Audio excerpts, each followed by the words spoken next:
Welcome to Tamil Theni. அனைவரின் மீதும் இறைவனின் சாந்தியும் சமாதானமும் உண்டாவதாக. இன்று நாம் பார்க்க போவது மனிதகுலத்தின் உண்மை. இஸ்லாமும் இந்திய புராணங்களும் என்ற பார்வையில் மனிதகுலத்தின் உண்மையை பற்றி தெரிந்து கொள்ளப் போகிறோம்.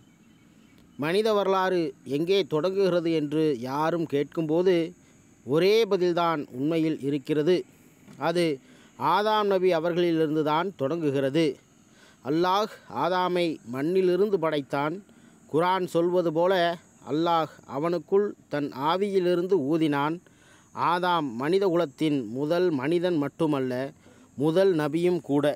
அவருக்கு அறிவும் அறிவுறுத்தலும் அல்லாஹுவின் வகியும் கிடைத்தது. ஆதாமின் மனைவி ஹவ்வா, அதாவது ஏவாள், அவர்களுக்கு பல பிள்ளைகள் பிறந்தார்கள். அந்த பிள்ளைகளில் முதலில் ஹாபில் மற்றும் காபில் பிறந்தனர். ஹாபில் காபில் சம்பவம் உலக வரலாற்றின் முதல் இரத்த பொழிவு. குர்ஆன் சொல்கிறது, காபில் தன் சகோதரனை பொறாமையால் கொன்றான். இதுவே மனிதகுலத்தின் முதல் கொலை. அந்த இருண்ட சம்பவத்திற்கு பிறகு அல்லாஹ் ஆதாமுக்கு இன்னொரு மகனை அருளினான். அவர்தான் சீத் நபி. இவரே உண்மையான நபி. அவருக்கு வெளிப்பாடு கொடுக்கப்பட்டது. ஹதீஸ்களில் வருவது போல அவருக்கு 50 சுகூப், அதாவது சிறு வேதங்கள் வழங்கப்பட்டன. ஆதாமின் உண்மையான வழித்தோன்றல் எல்லாம் சீது நபியின் வழியாகத்தான் சென்றது. நபிமார்கள் அனைத்தும் அவரின் வழித்தோன்றலில் பிறந்தார்கள். இறுதியில் அந்த தொடரில் முகமது நபியும் தோன்றினார்கள். இதிலிருந்து நமக்கு தெரியும் மிகப்பெரிய உண்மை என்னவென்றால், மனிதகுலம் ஆரம்பத்தில் ஒரே இறைவனை மட்டும் நம்பியது. அவர்கள் அல்லாஹுவையே வணங்கினார்கள். ஆனால் காலம் செல்ல செல்ல அந்த உண்மை மங்கத் தொடங்கியது. மக்கள் தங்கள் ஆசைகளுக்கு ஏற்ப கதைகளை மாற்றினர். சிலர் மனிதர்களையே தெய்வமாக்கினர்.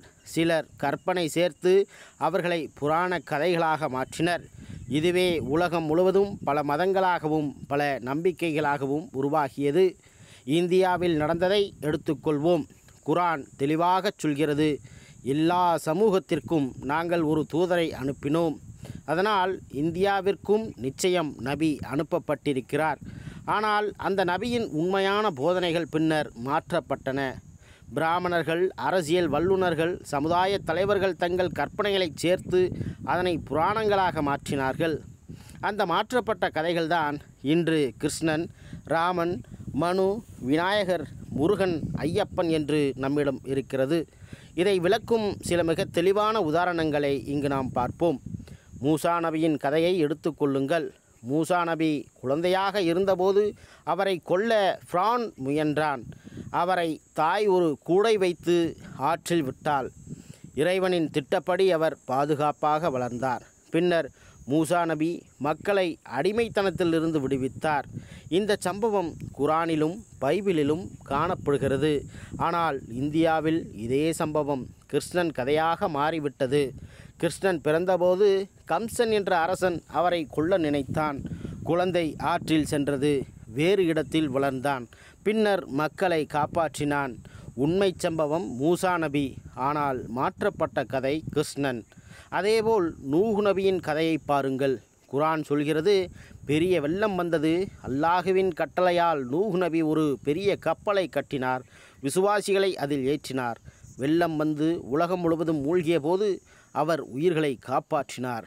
இந்தியாவில் இதே சம்பவம் மனு புராணமாக மாறிவிட்டது. மனுவிடம் மீன் வந்து எச்சரிக்கிறது.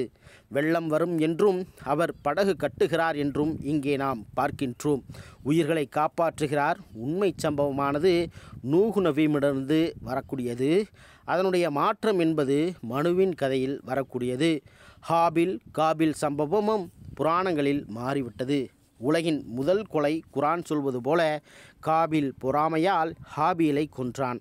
ஆனால் இந்திய கதைகளில் இது முருகன் விநாயகர் போட்டி கதையாக மாறியது. இருவருக்கும் ஒரே சோதனை கொடுக்கப்பட்டது. ஒருவன் வெற்றி பெற்றான், மற்றவன் தோற்றான். சண்டை ஏற்பட்டது. உண்மை சம்பவம் ஹாபில். மாற்றப்பட்ட கதையானது முருகன் விநாயகர் கதை. இதிலேயே மிக முக்கியமானது சீது நபியின் கதையை பாருங்கள். சீது நபி ஆதாமின் 3வது மகன். அவர் உண்மையான நபி. மனித குலத்திற்கு வழிகாட்டியாக அருளப்பட்டவர். அவருக்கு தரப்பட்ட ஷுகூப் மூலம் மனிதர்களுக்கு வழிகாட்டினார். இந்திய புராணங்களில் இந்த உண்மை கதையை மாற்றப்பட்டு தர்மசாஸ்தா அல்லது ஐயப்பன் கதையாக மாறிவிட்டது. தர்மம் காப்பவன், அருள் புரிபவன் என்று சொல்லப்படுகிறது. ஆனால் உண்மையில் அது சீது நபியின் பண்புகள். பெயரிலும் கூட ஒற்றுமை இருக்கிறது.